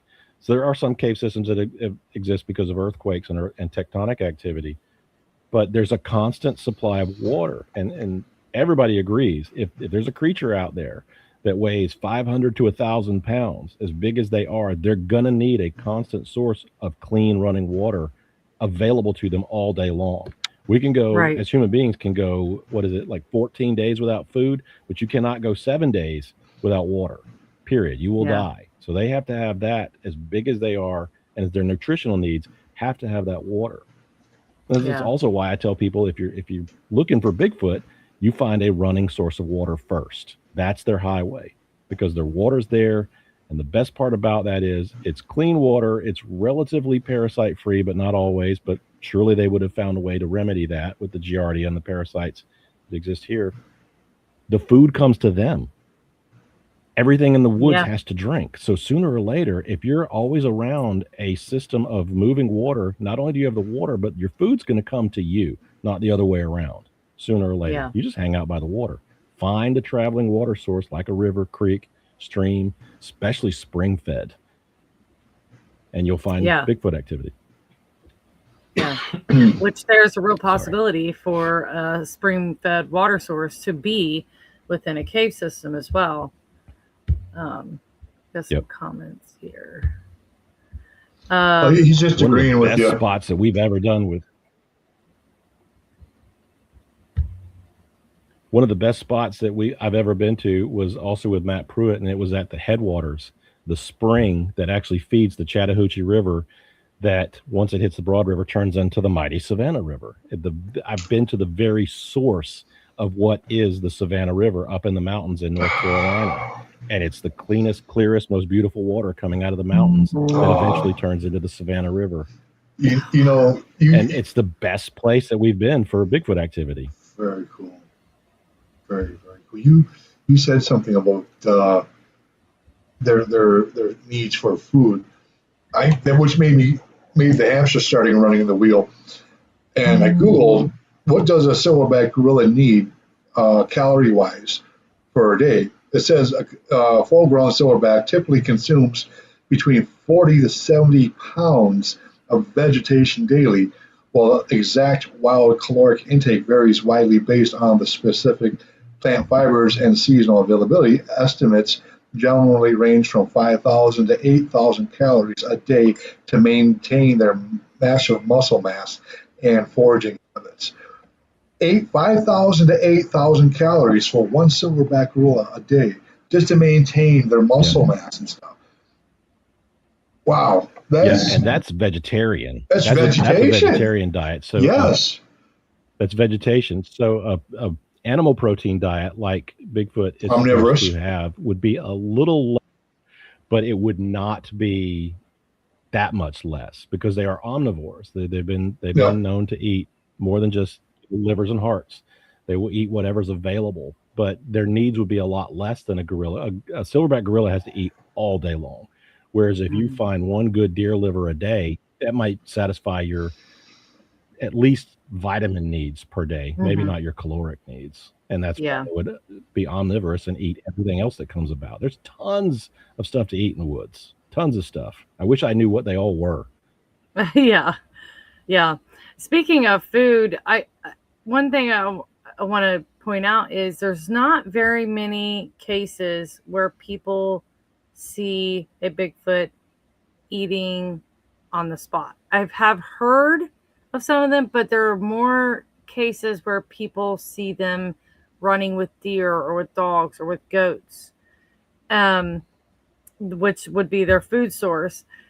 And to me, that puts me in the mind that there is an abode that they're heading to with that meal versus like a wild animal who would catch it, maybe run a few hundred feet and then eat it right there. They're carrying it back to an abode, a safe space. So where would that safe space be? It would be, I think they have family units, maybe even tribal units. Typically, I don't think Bigfoot typically wander around completely solitary. It just makes me think, in my mind, where would I put myself if I were a Bigfoot and running with my meal to take it home? And I think that cave systems and underground places, like you were talking about earlier, are the spot that they would go with something like that, a safe space. Yeah, I did have one report here. This is secondhand, of course. I didn't hear it from the witness directly, but I heard it from my old Squatch partner who had heard it directly. He had come across a Bigfoot the witness had come across a Bigfoot in the woods, and it ran from him and he followed it a little bit, and then he saw it lift something up and jump into the ground. And when he got up to the point, he could not find what it was that he had lifted up or disappeared into. It's just that there was a spot in the woods. He was just gone. Apparently, Oh, he wow. saw it running, lift something up, jump into it, and was gone. He couldn't even find anywhere where you could lift something up to have it disappear like that. That's interesting. And the whole idea that they're only taking, it's kind of Occam's razor with that. So when we find carcasses in the woods that are suspected killed by Bigfoot, of course the neck is broken, there's no bullet wound to it, and only the heart and liver is missing. Well, that would make sense to not take a carcass back to your safe space, to your abode, to rot and cause smell and bring parasites and things like that into a cave system. Why wouldn't you just bring back the edible stuff? Everybody eats it, and then you have a clean space. Yeah. Yeah. No bones, no evidence, no nothing. Everything is eaten directly, and there's no evidence that they were ever there. And like That's you said, very they can move true. along to a different spot. Right. My Yeah. hypothesis about Bigfoot is that unlike us, they have, and of course, there's no way to prove this, but this is my hypothesis. They have no sense of possession. Therefore, they have no territoriality because it's not mine, it's ours, it's everywhere. Food's over there. If there's another Bigfoot over there, we share the food. Mating rituals and everything like that. That's why you don't hear of Bigfoots going through like a rut and fighting and having scraps over mates. It's not my mate. It's just the mate that I'm with right now or the family group that I'm with. And if you start relating that, it makes a whole lot more sense about how they can get along as quietly as they do compared to other animals who would go through territoriality. You know, even deer scrape their antlers to mark their territory during the rut season because they want to mate with the most and blah, blah, blah. But if you have zero sense of possession, it helps me to kind of describe when people talk about gifting and even like the squeaky footage. They come up and they find a set of rocks or a feather or something in a place where they left the zag nut. And they're thinking they're gifting back. But I'm not thinking they're gifting back. They're not gifting back because they have no sense of possession. That was just a rock that was in their hand that they needed to set down to pick up the thing you gave them.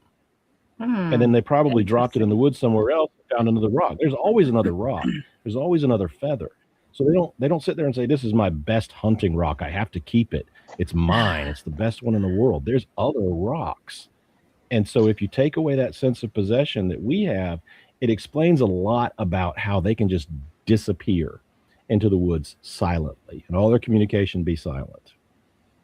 It's not mine. It's just there. Points. Yeah. You brought up rock. Have you ever hit a rock against a tree and how acoustical that sounds like it's wood on wood as well? A rock, and we've had, we've had better activity doing rock clacks than we ever have doing wood knocks. You do a rock clack, and according to native lore, and Winona taught me about this.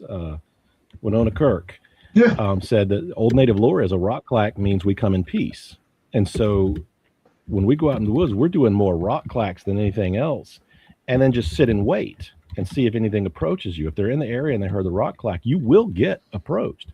Whereas a wood knock, my hypothesis, and again, I have no way of proving this, a wood knock says there's humans here, shut up.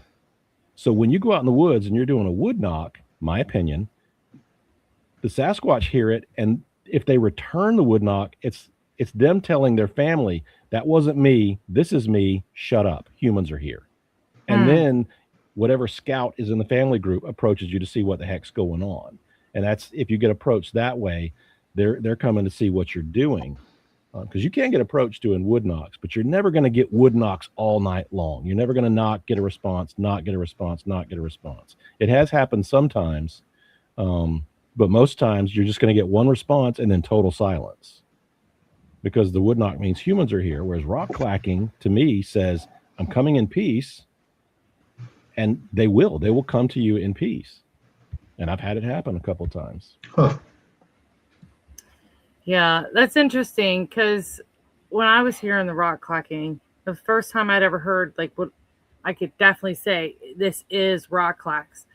To me, it was like I felt like it felt like Morse code. It was like tap tap tap tap tap tap tap tap tap tap tap tap tap, and I was like, are they trying to tell the others that I just walked up in their space and give them a heads up?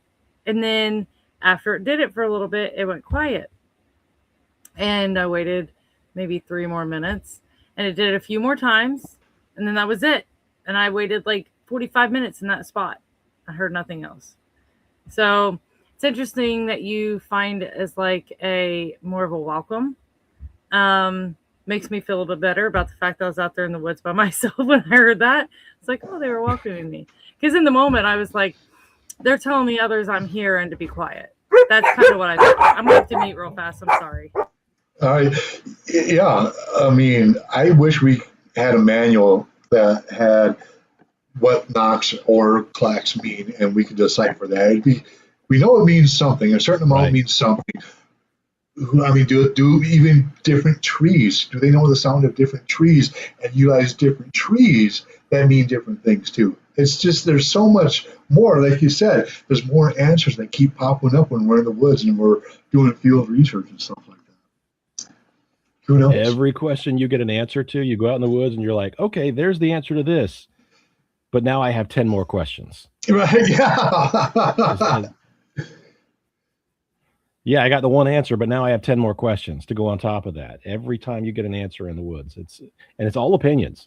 These are all my opinions. I cannot prove anything that I've said. It's all my opinions that have made me comfortable. And I'm hoping that my opinions don't realm into too far into the paranormal, because that's such an easy default. And I'm not knocking paranormality at all.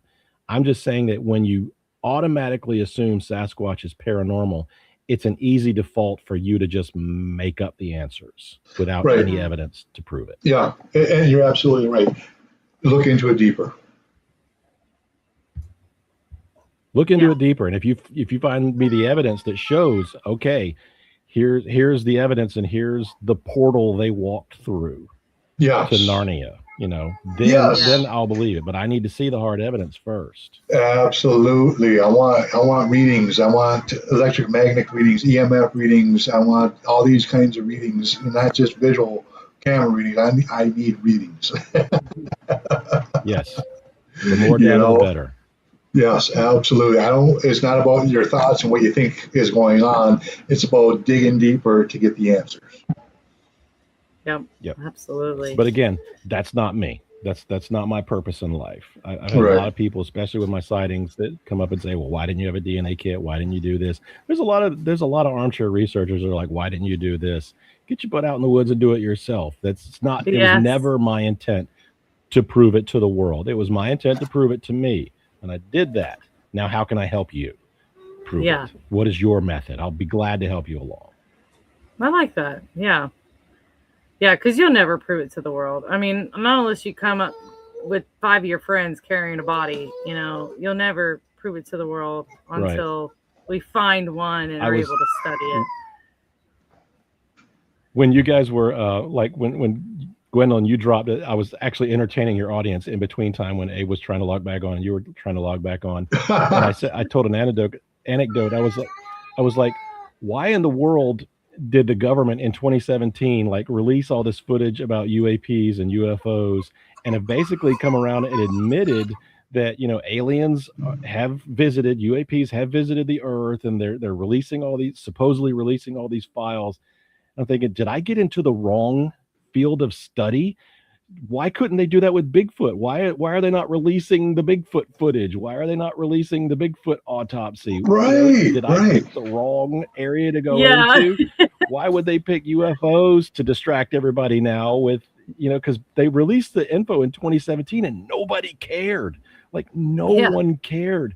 And so they had to re-release it again in 2019. And now it's 2026. They're finally releasing these files that people are having to fish through these thousands of pages of files to try and find any type, but nothing about Bigfoot.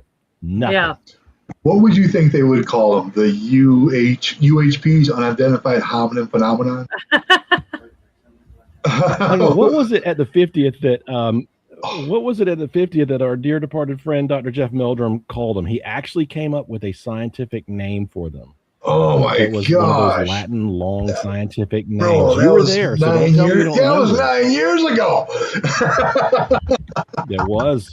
Yeah. It was, buddy. Oh my gosh. But you remember he actually coined a scientific name. It was something North American, something Australo, something like that. And it was a long name, but he actually had the scientific name. Or Australopithecine, but it was something like that. It was one of those, because it wasn't Homo erectus, and it wasn't like, because we're supposedly Homo erectus, so it wasn't anything like that. But it was a scientific name, and it has escaped me for years because it was never written down anywhere. Right. It was just something he said giving that speech. Oh, that's wild, man! I wish it was written down, but yes, absolutely, yeah.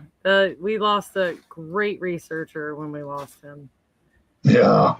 Yeah. And who is there to replace? Who is there to fill his shoes? What type of PhD do we have out there with the clout like Bindernagel and Meldrum and Krantz do we have that can step up and fill those shoes? Yeah. It's some big shoes to fill. Some big foot. Darby Orcutt, in my opinion, is the closest one, and right now it's just kind of a tertiary hobby for him. Yeah. It's not really, as head into it as Dr. Meldrum was. Right, exactly. So Darby, if you're watching, Dr. Orcutt, please, we need someone. We need you. Yes. You're not the hero Gotham deserves, but you're the one we need right now. Oh, was it? Tell me if this rings a bell. Anthropolides amareborealis Meldrums. Anthropolides amareborealis. I'm tripping over my own tongue here. Yes, but it was something like that. Polydipus amareborealis. So Polius. It had America. It had Amera in it. So pilosus means hairy. It's Latin for like hairy or like covered in hair. Pilosus. That would make sense. Yeah. I knew it had Amera in there to kind of identify it was the North American species of it and not the Yeren. Because I think he had a different name, but he didn't say what it was. But I think there was a different name that he and the doctor over there that they had done the Finding Bigfoot episode with had coined the phrase for. And at least in Mandarin, Chinese. And he translated into English. Well, Latin English, of course. He's a doctor. Here we go. Ava spelled it out for everybody. Oh, no wonder you're. That's a mouthful. That's a mouthful. But I think that was it. Poidipes, Amera borealis. Yep. Amera borealis. That's a mouthful. Yeah. Say that 3 times we fast. We just do Homo pilosus. It's hairy man. Hairy man in Latin. Homo pilosus. Yeah, that is a mouthful. I can't even begin to try to pronounce that. So I'm glad y'all fumbled over it. I'm not gonna try. I tried. We should have had Abe try to read my bio. We should have had Abe try to read. You know what's so funny is I was going to stop halfway through if Abe was still on and make him pick up where I left off. I struggled through his bio so bad. Okay, so honestly, I have a migraine. I actually took a nap right before the show started, hoping I could get it to go away, and I woke up still with the migraine. So I was already like, brain twisted, tongue twisted, and then I'm trying to read your bio that was very eloquently written, by the way. With lots of big words. And Abe would have stopped midstream. He'd have been a researcher into your. Oh, wow. Welcome, Jeffrey Thomas, to the show.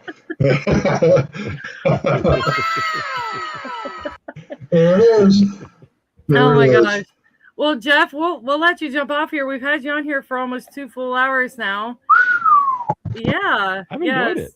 I have too. I've had a good time. Sorry for the crazy rough start. Abe and I were both having technical issues, but I'm sure you entertained everyone. No, just go back fine. and rewatch. I kept the audience entertained. I held the show. You know, I held it up. So. I believe it. I know you would. Usually as an MC, that's my job. Yeah. So I would definitely go back and watch. But so hang tight. Huh? Yep. Go. I was just telling him to say, hang tight. But what's next for you? Yeah. Where are you heading with your research? Are you going to any other Bigfoot conferences coming up? Where can people find you? Conferences I've got coming up, and I'll give you a good segue to kick me out.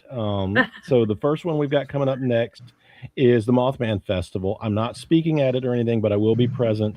And as long as the Fargiorgios are by the statue in Point Pleasant, which is the best place to be, I will be camped up there with them. Eric hasn't been doing good health-wise, and I'm hoping he gets healthy enough to make the trip, because we will be there, of course. If not, we'll camp out with Joe Perdue and Ron Lanham, which I'm sure we're welcome there.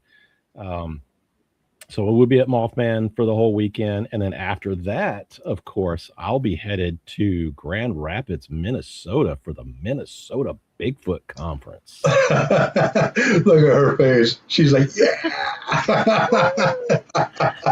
How's that for a segue that you can kick me off with and now talk about Abe's conference coming up? Well, hang around even after the show and just hang out. We'll just leave you in here. Just let Abe tell us about his Minnesota Bigfoot Conference coming up. So, with the Minnesota Bigfoot Conference is going to be the first weekend in October 3rd, Saturday, at September Lake Lodge and Hotel in Grand Rapids, Minnesota. Tickets are on sale right now at eventbrite.com. Eventbrite.com. General admission is going.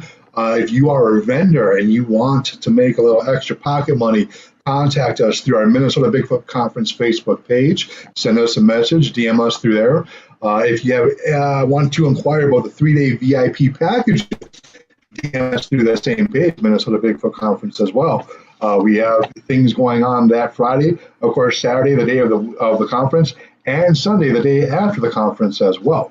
We got an update. Unfortunately, one of the speakers did have to drop off, and that would be Michael Freeman. He had some things pop up where he is not going to be able to make it, unfortunately. And so we just wish him all the best in that. But with that being said, it gave me ideas to have other opportunities to pop up and things to do event-wise, such as if we are going to be ending the event early, everybody that has wristbands or tickets are all welcomed to the Reamer Motel and Campground for a bonfire and food and to hang out with, I'm on the ball, with the speakers and a little bit more mingling time and bring your own adult beverages if you're into that type of stuff. It is the Reamer, Minnesota, the home of Bigfoot, where we were shooting for Animal Planet back, 10 years, a little over 10 years ago, this past July. And so it's a great small town. The people of the Reamer Motel and Campground have been sponsoring us, along with Woodsman Cafe and Bigfoot Gas and Gifts out of Reamer, Minnesota. So we did this last year with Maria, and was it last year or the year before? Well, I forget. But Maria was out there, and she just loved the layout of the campground. Very, very fun. Have a huge bonfire. Get to rub elbows with the speakers. Speakers get a little bit more time with the people who have attended. And so it's just a really fun time all the way around with that. Last time, one of the times when I was there with Dr. Meldrum, and we drove Meldrum and Scott Nelson to there, and on the way back, it was such a busy day and stuff like that. I'm driving, and I hear, I'm like, I'm looking in my rearview mirror. These guys had all tuckered out, and they took a little nap on the way back to the motel. So it was really, really fun. Another great memory with Dr. Meldrum and Scott Nelson. And so, tickets are on sale right now. And check us out. Again, if you want to inquire about anything, DM, direct message us, or send us a message through the Minnesota Bigfoot Conference Facebook page. Nice. Awesome. Well, I'll be looking forward to it. I'm excited for it. Jeffrey, where can people find you? Facebook, YouTube, anything like that? Everywhere but TikTok. All right. If you find me on TikTok, that ain't me. But I'm on all the socials. I've got all the names as Jeffrey R. Thomas. I changed my Facebook page, which used to be the Shadow, to the real Jeffrey R. Thomas. So, if you don't feel like, because I don't accept friend requests from people I've never met personally. So Yes. I have a very limited friends list, but you're welcome to follow me on any page and interact that way. And you can, if you need to message me for any reason. I also run the Bigfoot and the CSRA page, which hasn't been very active lately, but I'm on all the socials, and I will be next year hopefully doing a lot more conferences than just the measly couple that I've done this year. It's just been one of those years. Everybody has them, and I will get out and about a little bit more next year and make a lot more public appearances, not just for Bigfoot, but also for Gen X stuff. Awesome. Before I'm talking about the conference. I forgot to mention who the speakers are and who's all coming. We have Renee Holland from Expedition Bigfoot coming out. We have my team member, Joel Sturgis. We have wonderful, The Fold Mystery founder and director and creator, the wonderful and beautiful, highly talented Miss Gwendolyn Guthrie coming out. And also a YouTube personality on TikTok. And we have Jeffrey R. Thomas, who is going to be present. Off TikTok. Off TikTok. And Facebook. The off TikTok internet celebrity. It's going to be great. You guys don't miss out. It's going to be one for the books, that's for sure. Oh, I'm excited. Well, thank you again, Jeffrey. And I'll be looking forward to seeing you in Minnesota. I may even go to the Mothman Festival because it's been a few years since I went. So maybe I'll look for you there. And I'll be like, Jeffrey! I'll come right up to you like a fangirl or something. I will be at the statue, so you can't miss me. Okay. But thank you again. It was such a pleasure to have you on. Stick around after the show. Thank you so much for having me. Hear this name. All right. Have a good night. Squatch on, everyone. Bye.